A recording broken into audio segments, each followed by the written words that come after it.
മനുഷ്യന് രണ്ട് തരം ദൈവമുണ്ട്. ഒരു ദൈവം അത് ലോകത്തെല്ലാവർക്കും ഒന്നാണ്. ഒരു കൺഫ്യൂഷനും അതിലില്ല. പക്ഷേ ഒരു മനുഷ്യൻ യഥാർത്ഥത്തിൽ വേർഷിപ്പ് ചെയ്യേണ്ടത്, മനുഷ്യൻ ചെന്നെത്തേണ്ടത് ആ ദൈവത്തിലാണ്. പക്ഷെ പല മനുഷ്യരും അതിലേക്കല്ല ചെന്നെത്താറുള്ളത്. നിങ്ങൾ നോക്കേണ്ടി, നമ്മളിപ്പോൾ എന്തെങ്കിലും ഒരു മതകാര്യങ്ങളോ ഒരു സ്പിരിച്വൽ കാര്യമോ പറയുമ്പോഴേക്ക് അതിന് ഒരുപാട് റെസ്ട്രിക്ഷൻ, അവർ ചെയ്യുന്നത് തെറ്റ്, ഇവർ ചെയ്യുന്നത് തെറ്റ്, അങ്ങനെ തെറ്റ് ഇങ്ങനെ തെറ്റ് എന്നൊക്കെ പറഞ്ഞ ആൾക്കാർ ഇങ്ങോട്ട് വരും. അത് ഒരു സ്ഥിരമില്ലാത്ത ഒരു ദൈവത്തിന് വേണ്ടിയാണ്. മനസ്സിലായില്ലേ? അത് ഒരു ഉറപ്പില്ലാത്ത ദൈവത്തിന് വേണ്ടിയാണ് ഈ തർക്കം ഉണ്ടാകുന്നത്. അതെന്താ ഞാൻ പറയാൻ കണ്ടെന്ന് പറയാം, അത് ചിന്തകളുടെ ദൈവമാണ്. മനുഷ്യൻ തൻ്റെ ചിന്തകളിലൂടെ രൂപപ്പെടുത്തിയൊരു ദൈവമാണ്. അതിന് മനുഷ്യനൊരു ബിംബം കൽപ്പിച്ചു കൊടുക്കുകയും അതാണ് ദൈവമെന്ന് വിചാരിക്കുകയും ചെയ്യുകയാണ്.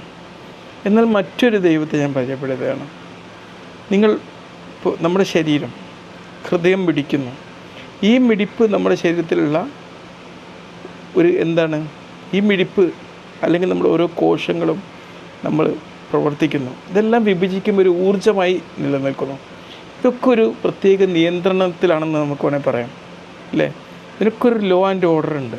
അതൊരു ദൈവികതയാണ്. അതൊരു ദൈവ സാന്നിധ്യമാണ്. നമ്മൾ ജീവനിലാണെങ്കിലും സൂക്ഷ്മജീവികളുടെ ജീവനിലാണെങ്കിലും മറ്റെന്തിൻ്റെ ഇതിലാണെങ്കിലും ഇതൊക്കെ നമ്മളെന്താണ്, ഇതാണ് ഒരു സൂക്ഷ്മതയാണ്, അല്ലേ? അപ്പം അതൊരു സാന്നിധ്യം, നമ്മുടെ ജീവൻ്റെ സാന്നിധ്യം, നമ്മുടെ ജീവൻ, ഇതൊക്കെ അങ്ങനെ ഉണ്ടാവുന്നതാണ്, അല്ലേ? അപ്പോൾ നമ്മൾ എന്ത് ചെയ്യണം? ആ ഒരു ദൈവത്തെ അനുഭവിച്ചറിയാം. നിങ്ങളിപ്പോൾ ഒരു മനുഷ്യനെ കാണുമ്പം നിങ്ങൾ അവൻ്റെ ചിന്തകളിലെ ദൈവത്തിലേക്ക് നോക്കുമ്പോൾ അതിനൊരു ചട്ടക്കൂട് ഉണ്ടാകും. ഒരേ മതത്തിൻ്റെ ആളാണെങ്കിൽ പോലും ഇപ്പോൾ ഒരു മതവിശ്വാസികൾ നോക്കുക, നിങ്ങളെ ഗ്രൂപ്പിൽപ്പെട്ട ആളല്ലെങ്കിൽ അവർ നിങ്ങളെ ദൈവവിശ്വാസമായിട്ട് കാണുകയല്ല. അത് നിങ്ങളുടെ ചിന്തകളുടെ ദൈവത്തെക്കുറിച്ച്. അതേസമയം നിങ്ങളൊരു മനുഷ്യനെ കാണുമ്പോൾ അവരുടെ മിടിക്കുന്ന ഹൃദയത്തിലേക്ക് നോക്കുക. ആ ഹൃദയത്തിൻ്റെ മിടിപ്പിനെ നിയന്ത്രിക്കുന്ന ദൈവത്തിൽ ഒന്ന് അനുഭവിച്ചറിയാം. അവർ സംസാരിക്കുമ്പം അവരുടെ സംസാരിക്കാൻ പ്രേരിപ്പിക്കുന്ന മസ്തിഷ്കത്തിൻ്റെ നിയന്ത്രിതാവായിട്ടുള്ള പടച്ചവനെക്കുറിച്ചൊന്ന് ചിന്തിക്കുക. ഓരോ കോശങ്ങളും ഒരു ആരാധനയിലാണ്. മനുഷ്യൻ്റെ ഓരോ ഊർജവും ദൈവികമായിട്ടുള്ളൊരു ആരാധനയാണ്.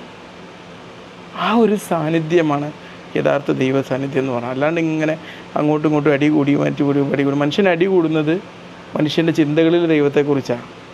അതുണ്ടോ ഇല്ലേന്നൊന്നും ഉറപ്പുള്ളതല്ല. ഈ ഉറപ്പുള്ള ദൈവത്തെക്കുറിച്ചായിരിക്കണമെന്നില്ല മനുഷ്യൻ ചിന്തിക്കുന്നത്. നമ്മൾ സ്മരണ, നമ്മളിപ്പോൾ ദൈവമാണ് വലിയവൻ എന്നൊക്കെ പലരും പറയും.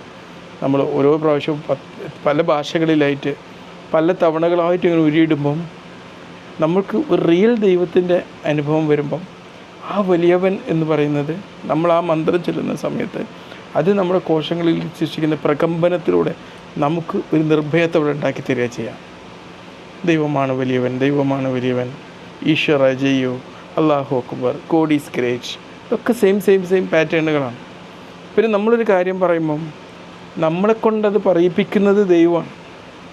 ആ ദൈവ സാന്നിധ്യം അനുഭവിച്ചറിയണം.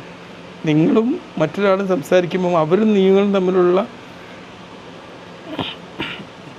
ദൂരത്തേക്കാൾ നിങ്ങളോട് അടുത്തിരിക്കുന്നത് നിങ്ങളുടെ ദൈവമാണ്. മനസ്സിലായില്ലേ? ആ ഒരു ബോധ്യത്തോടെ വേണം നമ്മൾ സംസാരിക്കാൻ. അപ്പം നമ്മളുടെ തർക്കം ഉണ്ടാവില്ല, പ്രശ്നം ഉണ്ടാവില്ല, പ്രതിസന്ധി ഉണ്ടാവില്ല. അങ്ങോട്ടും ഇങ്ങോട്ടും ഇവനെ മോശവും അവൻ മോശമാക്കുന്ന പ്രതീതി ഉണ്ടാവില്ല. ചിന്തകൾ ദൈവത്തിന് വേണ്ടിയപ്പോൾ അതൊക്കെ ഉണ്ടാവും. നിങ്ങൾ പ്രപഞ്ചത്തിലേക്ക് നോക്കുക, അവിടെ സൂര്യനും ചന്ദ്രനും നക്ഷത്രങ്ങളും, ഇവിടെ നോക്കുമ്പോൾ സസൂക്ഷ്മമായ ജീവികൾ, പ്രയോൺസ്, പ്രോട്ടീൻസ്, വൈറസ്, ബാക്ടീരിയ, പിന്നെ വലുതായി വരുന്ന കൊച്ചു ജീവികൾ, സസ്യജാലങ്ങൾ, പൂക്കൾ, രാക്കിളികൾ, ഇതിനൊക്കെ ശബ്ദം, അതൊക്കെ നോക്കുമ്പോൾ അവിടെയൊക്കെ നമ്മൾ ദൈവത്തിൻ്റെ ആർക്കിടെക്ചർ നമുക്ക് നിരീക്ഷിക്കാൻ പറ്റും. ആ ഒരു കരുത്ത് നമ്മളൊക്കെ പറയാം. നമ്മൾ പൂർവികരായിട്ട് നമ്മൾ ചെയ്തു വരുന്നതാണ് ബ്രീത്തിങ് എക്സസൈസ് ചെയ്യാന്നുള്ളത്. എന്താ ബ്രീത്തിങ് എക്സസൈസ് ചെയ്യുമ്പോൾ മെച്ചം? നമ്മൾ ആ ദൈവ സാന്നിധ്യം അനുഭവിച്ചറിയും. മനസ്സിലായില്ലേ? നമ്മുടെ ചിന്തകളുടെ ദൈവം നമ്മൾ പറ്റിക്കും. ചിന്തകളുടെ ദൈവം നമ്മൾ വിഭജിക്കും. പല സംഘടനകളായി മതങ്ങളായി നമ്മളെ വേർതിരിപ്പിക്കും. പക്ഷെ നമ്മൾ അനുഭവിക്കുന്ന ഈ ഒരു ദൈവം, അത് നമുക്ക് വല്ലാത്തൊരു കരുത്താണ്. നമ്മുടെ ജീവിതത്തിന് ജീവിക്കാനുള്ള അർത്ഥം നൽകും. നമ്മുടെ സമയം ഒക്കെ അത് ഉപയോഗിക്കാൻ അത് സഹായിക്കും എന്നുള്ളതാണ്. ഞാൻ പിന്നെ പറയാം ബാക്കി കാര്യങ്ങളൊക്കെ. ബൈ.